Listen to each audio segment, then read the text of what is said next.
they're not intimidating once you're around them. You go to a construction site and you see construction workers and great big steel workers and all this, and you know what? Tattoos. Funny you say that. The smartest person I've ever met is my daughter. She has fully sleeve tattoos. She has everything that you wouldn't imagine.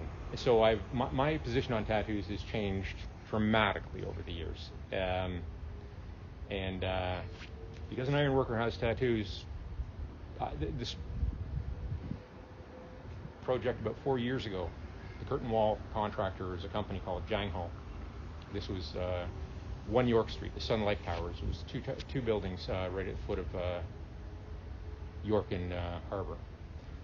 The ironworkers crew on the project was 60 men. It was 60 men, and the superintendent for them was a gal about that tall named Michelle. And it just shows you that it has, well, especially in ironwork, it's not a question of strength in ironwork. No one can lift anything. It's a question of your ability to understand these really complicated things. So clearly, this young lady had the ability to control a crew of 60 men. Oh, wow. And coordinate an incredibly rigorous schedule. And ironically, being a woman in construction, you would expect that, first of all, if a woman's in construction, she's earned her place, like anybody else. And more importantly, she's probably the most well-protected person on that entire site, because anyone makes a wrong, there's 60 men that are willing to drive them into the ground to protect her. She's like a sister. It's an incredible camaraderie, right? And I've always found that kind of engaging. You know, people argue, oh, there's racism, and oh my God. No. In construction, it is the least biased industry I've ever met. There's anyone and everyone, and they're all fascinating people, and if they're there, it's because they have the ability, or they wouldn't be there, and that's the only thing that matters. And it's quite a solidarity. It's a brotherhood. It really, and I don't mess around, like a big love-in with it, but I've never, in my 30 some odd years in the industry, and it's again heavy industry, I've never once witnessed anything that would be, it would not be, it's just not good. It would not be accepted at all. It wouldn't be tolerated, at least. So it's exactly the opposite of what people think. Yeah. Look at where we're at now, right? I just walked by your site yesterday. I was like, hey Terry, can you give me a tour and show me around, right? Well, I'm Arab, you're Canadian, right? You showed me around. You're very like hospitality, right? You're hospitality, and it's just that might be me specifically. I'm just fascinated by culture, so it's not sure. But I'd like to kind of educate myself on stuff, because so many people say shit they don't even know what they're talking about. I at least want to have an idea of what people are thinking before I make some stupid comment, or I don't say anything. Yeah. What's theory outside of construction? Pardon me? What's theory outside of construction? Like outside of work, outside of carpentry. What is theory? Let me think. Not a lot right now. Used to ski. Used to ski 50 days a season. I was director of on-hill for the Canadian Ski Patrol System for a few years back in the day.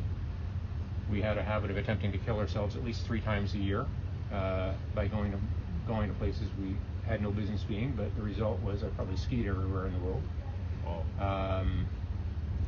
I've had a horrible motorcycle fetish for many years. I like to say I've got more motorcycles than brains, and I'm a pretty smart guy.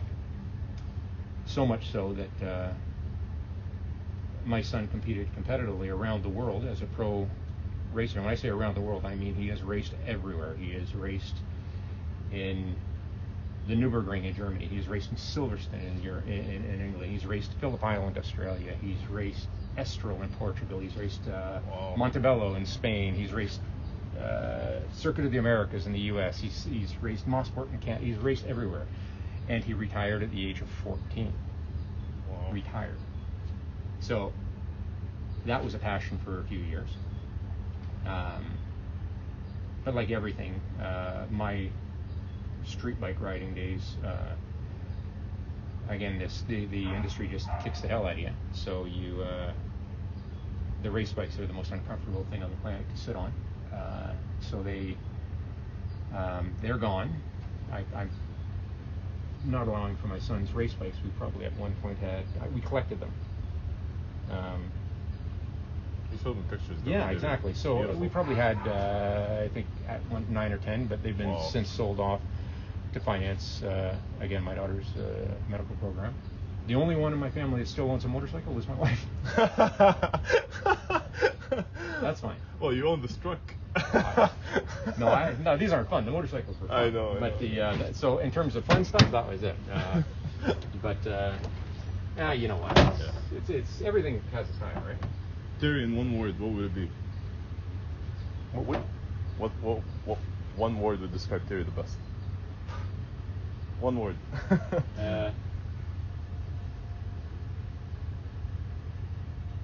Give me a second. How can you sum me up in one word, man? After what you just told me, yeah, it doesn't make sense. I know. I'll say malleable. It's a good one. I like to. I've never been the smartest guy in the room, but I like to be a best practices guy. Watch this fella. I seem to be very good at figuring it out. I have an ability to get a problem solved. I can come up with a concept very quickly. Experience tells me that far quicker than other people, either quicker than they're willing to because they're afraid to extend themselves in terms of reliability. But my position has always been I have no choice. I had to. But with that in mind, I make it work, and I don't. I never come to a client with a problem. I come to a client with a solution to a problem that I've found, and it seems to allow projects to